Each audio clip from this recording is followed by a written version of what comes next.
स्वतःच्या मालकीचे घर असावे असे प्रत्येकाचं स्वप्न असतं. हे स्वप्न पूर्ण करताना गरजेच्या कागदपत्रांची पूर्तता करणे आवश्यक असते. जागेच्या वाढलेल्या किमतींमुळे कागदपत्रातील एखादी चूकसुद्धा जागेच्या स्वप्नावर पाणी टाकू शकते. म्हणूनच फ्लॅट घेताना कोणती काळजी घ्यावी, तसेच कोणते कागदपत्रे पाहावीत, हे आज आपण इथे पाहूया. जेव्हा आपण बिल्डरकडून फ्लॅट खरेदी करतो त्यावेळेस प्रथम आपल्याला दिले जाते ते म्हणजे ब्रोशर. ब्रोशरमध्ये आपल्याला ह्या प्रोजेक्टबद्दलची माहिती मिळते, जसे की किती बिल्डिंग, किती मजले, प्रत्येक मजल्यावर किती फ्लॅट, मिळणाऱ्या अम्युनिटीज, साधारण अशा पद्धतीची माहिती आपल्याला येथून मिळते. ब्रोशर पाहिल्यानंतर येतं रेरा रजिस्ट्रेशन. प्रोजेक्ट हा रेरा रजिस्टर्ड असणे आवश्यक आणि बंधनकारक आहे व अशा रेरा अप्रूव्ड प्रोजेक्टला रजिस्ट्रेशन ID दिला जातो. रेरा रजिस्ट्रेशन पाहिल्यानंतर बघायचा तो म्हणजे 7/12 किंवा प्रॉपर्टी कार्ड. जर प्रोजेक्ट हे ग्रामपंचायत हद्दीमधील असेल तर मिळतो तो 7/12 आणि जर प्रोजेक्ट हे कॉर्पोरेशन म्हणजेच म्युनिसिपल कॉर्पोरेशनच्या हद्दीमधील असेल तर मिळतं ते म्हणजे प्रॉपर्टी कार्ड. हे डॉक्युमेंट तपासणे आवश्यक असते कारण यामधून जागा कोणाच्या नावावर आहे, तसंच जागेचा एरिया किती, अशी सर्व माहिती आपल्याला मिळते. यानंतर बघायचं ते म्हणजे वकिलांमार्फत केलेला सर्च आणि टायटल रिपोर्ट. यामधून आपणास जागेचे क्लिअर व मार्केटेबल टायटल आहे ना हे समजते. तसेच त्यावर इतर कोणाचेही कोणत्याही प्रकारचे हक्क, हितसंबंध अथवा अधिकार म्हणजेच गहाण, दान, लीज, लीन, करार मदार तर नाही ना हे समजते. यानंतर येतो तो म्हणजे डेव्हलपमेंट ॲग्रीमेंट आणि पॉवर ऑफ अटॉर्नी.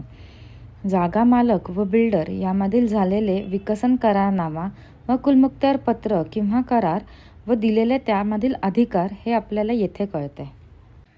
मग येतो तो म्हणजे सँक्शन प्लॅन. कॉर्पोरेशनद्वारे मंजूर केलेले बांधकामाचे नकाशे म्हणजेच सँक्शन प्लॅन.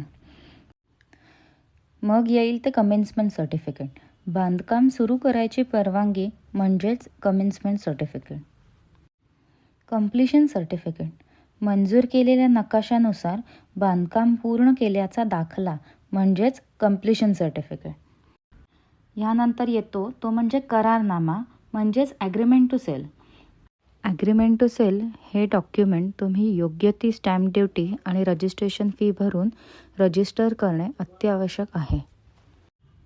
इथे संपते आपल्या सर्व डॉक्युमेंट्सची यादी. आता यानंतर फ्लॅटधारकांची बिल्डर सोसायटी किंवा अपार्टमेंट करून देतो. सोसायटीमध्ये जागा किंवा इमारत ही सोसायटीच्या मालकीची असते व फ्लॅटधारक हा केवळ त्या सोसायटीचा ॲलोटी मेंबर असतो. सोसायटीमध्ये फ्लॅटधारकाला शेअर सर्टिफिकेट दिले जाते. बिल्डरने अपार्टमेंट केल्यास बिल्डर व जागा मालक एक डिक्लेरेशन रजिस्टर करतात व त्यानुसार फ्लॅटधारकाचे डीड ऑफ अपार्टमेंट रजिस्टर केले जाते. तर मंडळी, फ्लॅट खरेदी करताना होणारी फसवणूक टाळण्यासाठी आणि भविष्यात कोणतेही कोर्ट कचेऱ्यात न अडकण्यासाठी खालील कागदपत्रांची चेकलिस्ट नेहमी लक्षात ठेवा.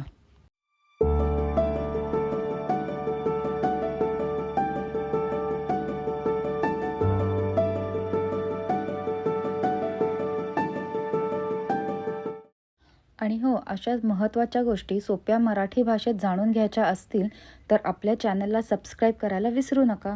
इथे कोर्टाचे महत्त्वाचे निर्णय, कायदेशीर कन्सेप्ट्स आणि केस लॉज अगदी सोप्या भाषेत समजून सांगितले जातात.